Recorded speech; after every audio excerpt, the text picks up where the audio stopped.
याबद्दलची कुठली माहिती ही इत्थंभूत सगळी हे काय आहे कसं आहे, कारण काही जणांनी ह्या जमिनीचा 2005-06 काही पैसे देऊन व्यवहार केलेला होता। ह्याच्या संदर्भामध्ये पार्थच्या कंपनीला किंवा पार्थ आणि त्याचा जो काही सहकारी आहे दिग्विजय पाटील यांना कुणालाही जास्त त्याच्यातली माहिती नव्हती असं त्यांच्या बोलण्यात आलेलं आहे। अर्थात ही सगळी आता चौकशी पूर्णपणे होईल, 1 महिन्यामध्ये हे सगळं पुढे येईल आणि ते पुढे आल्यानंतर त्याच्यातनं वस्तुस्थिती आपल्याला सगळ्यांना कळेल, नंबर 1।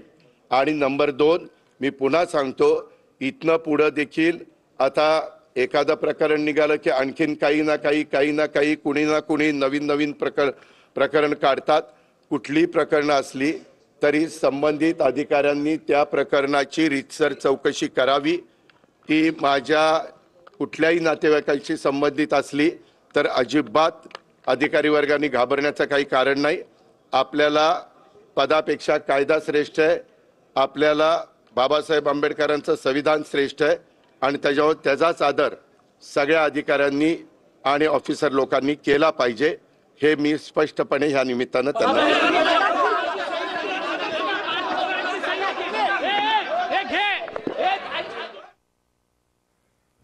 तर सरकारी जमिनीचा व्यवहारच होऊ शकत नाही असं अजित पवारांनी म्हटलेलं आहे आणि सोबतच रजिस्ट्रेशन कसं झालं, कुणी केलं, जबाबदार कोण याची देखील चौकशी होणार आहे।